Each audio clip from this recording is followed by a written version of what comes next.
Assalamualaikum warahmatullahi wabarakatuh. Bagaimana kabar anak-anak semua? Semoga selalu sehat. Hari ini kita akan belajar tema 1 subtema 3. Ada pelajaran IPS dan SPDP. Mari kita simak bersama-sama. Pelajaran yang pertama yaitu IPS. Kita akan membahas tentang pengaruh atau dampak kondisi geografis Indonesia. Sebelumnya, mari kita lihat Indonesia dikenal dengan sebutan yang pertama, negara maritim. Negara yang wilayah lautnya lebih besar daripada wilayah daratannya. Kemudian disebut juga negara kepulauan. Negara yang wilayahnya terdiri dari beberapa gugusan pulau. Juga disebut negara agraris karena negara yang salah satu penunjang perekonomiannya dari sektor pertanian atau sebagian besar penduduknya pekerjaannya adalah bertani. Baik, dampak yang pertama yaitu dampak kondisi geografis Indonesia dalam bidang ekonomi. Nah, karena Indonesia merupakan negara maritim dan juga berada di wilayah tropis, Indonesia memiliki sumber daya alam atau SDA melimpah. Antara lain, kita lihat ada yang pertama yaitu sumber daya alam hayati. Ini berasal dari makhluk hidup karena disebut hayati. Contohnya ada binatang ternak, kemudian ada dari sektor pertanian, ada sektor perkebunan. Di situ terlihat ada kelapa sawit ya dan kopi yang menjadi komoditi ekspor utama Indonesia ke luar negeri. Karena lautnya sangat luas, Indonesia kaya akan ikan, sektor perikanan. Kemudian ada pula terumbu karang. Karena berada di wilayah tropis, memiliki hujan yang cukup sehingga hutan-hutan di Indonesia juga sangat subur. Selain itu, Indonesia juga memiliki rempah-rempah dan lain-lain. Selain itu, Indonesia juga memiliki sumber daya alam non-hayati, yaitu yang bukan berasal dari makhluk hidup. Indonesia memiliki yang pertama yaitu contohnya minyak bumi. Minyak bumi ini yang diolah menjadi bensin, menjadi solar, menjadi aspal, dan lain-lain. Kemudian ada batu bara, gas alam yang diolah menjadi LPG. Untuk masa itu ada bahan mineral, bahan tambang, terlihat di situ ada tambang emas, ada tambang yang lain juga ya, ada besi, tembaga, itu. Kemudian tanah itu termasuk SDA non hayati, dan juga air yang melimpah bisa menjadi sumber pembangkit listrik tenaga air dan banyak manfaat lain dari sumber daya alam non hayati. Selain kondisi geografis mengakibatkan banyaknya sumber daya alam, juga menjadikan beragamnya jenis pekerjaan berdasarkan daerah tempat tinggal. Karena Indonesia wilayahnya ada yang dataran tinggi, dataran rendah, kemudian ada wilayah pantai. Jadi pekerjaannya berbeda-beda. Di dataran tinggi misalkan pekerjaannya petani teh, petani bunga dan sayur, ada persewaan villa, pengelola tempat wisata, dan lain-lain. Di dataran rendah ada yang bekerja menjadi petani, peternak, karyawan, kemudian ada menjadi pedagang, dan lain-lain. Daerah yang selain dataran tinggi dan dataran rendah ada daerah pantai. Di sana pekerjaannya antara lain ada yang menjadi nelayan, kemudian ada yang menjadi petani garam, petani tambak, penjual souvenir, dan lain-lain. Jenis pekerjaan mereka dipengaruhi oleh faktor geografis. Misalkan orang-orang yang berada di dataran rendah tentu pekerjaannya bukan menjadi nelayan atau tambak ya, karena tidak dekat dengan laut atau sumber daya alam lautnya. Nah, seperti itu jenis pekerjaan juga dipengaruhi oleh kondisi geografis. Dampak yang kedua yaitu dampak kondisi geografis Indonesia dalam bidang sosial. Perlu kita ketahui ya bahwa lokasi Indonesia yang letaknya strategis yaitu kondisi geografis yang terletak di antara benua Asia dan Australia menyebabkan Indonesia menjadi jalur perdagangan dunia.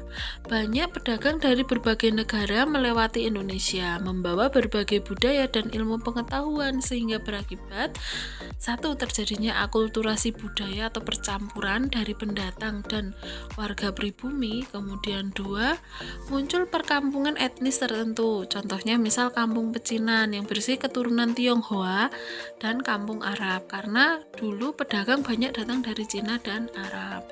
Kemudian yang ketiga, terjadinya perubahan perilaku masyarakat yang dipengaruhi oleh budaya dari luar. Kemudian yang keempat, kita lihat terjadinya perpindahan ilmu, pengetahuan, dan teknologi. Nah, ini adalah dampak positif karena banyak sekali ilmu pengetahuan yang datang dibawa oleh para pedagang. Bahkan agama Islam itu juga masuk dibawa oleh para pedagang dari Gujarat, dari Arab.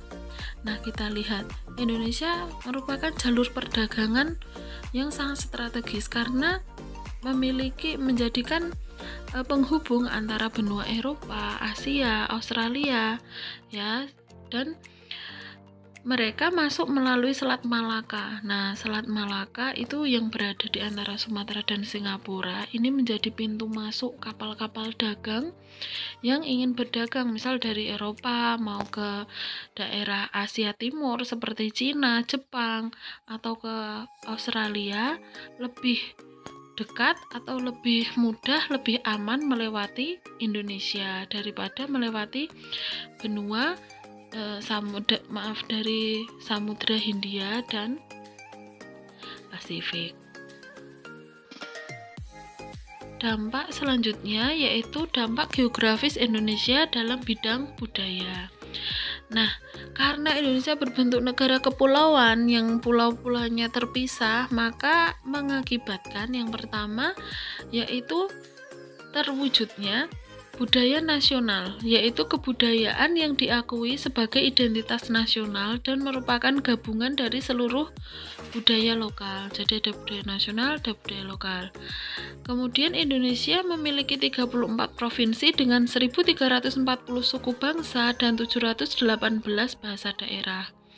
3. Keberagaman budaya di Indonesia antara lain dalam hal upacara adat, ritual, aturan hukum, kesenian, sistem kepercayaan, sistem kekerabatan, kemudian seni arsitektur dan teknologi serta bahasa daerah. Nah, itu semua adalah dampak dari kondisi geografis yang merupakan negara kepulauan.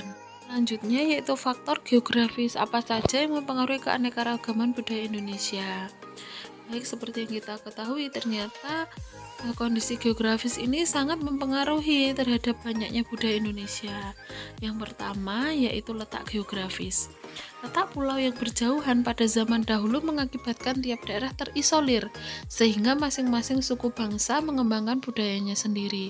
Karena pada zaman dahulu komunikasi belum semudah sekarang, jadi mereka masing-masing membuat budaya sendiri dan tidak saling berkomunikasi dengan daerah lain. Kedua yaitu posisi strategis. Letak strategis Indonesia di antara dua samudera dan dua benua menjadikan bangsa lain sering singgah di Indonesia, sehingga membawa budaya yang berpengaruh besar terhadap kebudayaan Indonesia. Ini kita sudah jelaskan tadi ya. 3. Kondisi ekologis.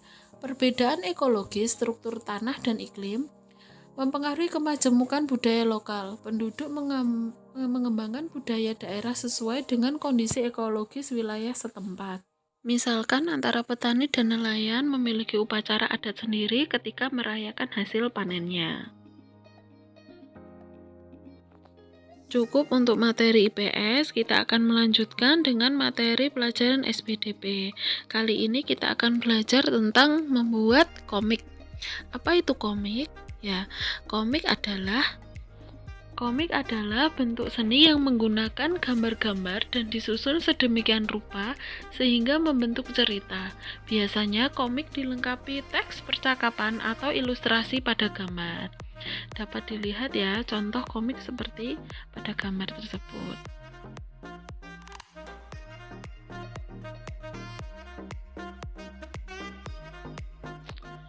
Nah, selanjutnya bagaimanakah langkah-langkah membuat komik? Kita lihat yang pertama yaitu membuat plot atau urutan cerita dan tokoh-tokohnya. Kemudian membuat draft dengan pensil. Gunakan pensil dulu ya, biar dapat dihapus kalau salah. 3. Membentuk outline gambar dengan drawing pen atau spidol atau ballpoint. Kemudian 4. Menghapus draft pensil. Kalau sudah jadi, pensil tadi dihapus. Yang kelima yaitu membuat detail gambar, misalkan ilustrasinya harus ada pohon atau rumah, disesuaikan dengan cerita. Kemudian yang keenam, melakukan koreksi, jika ada yang salah maka bisa diperbaiki. Kemudian yang ketujuh yaitu menambahkan screen tone. Jadi misalkan itu ada pada kondisi gelap atau terang, jadi bisa diarsir atau diberi warna. Kemudian yang kedelapan yaitu menambahkan dialog yang berisi percakapan atau cerita dari komik tersebut. Cukup sekian, terima kasih ya. Tetap sehat, hebat, dan semangat. Jangan lupa pada bulan ini Indonesia akan berulang tahun pada tanggal 17 Agustus yang ke-76. Semangat ya. Wassalamualaikum warahmatullahi wabarakatuh. Merdeka!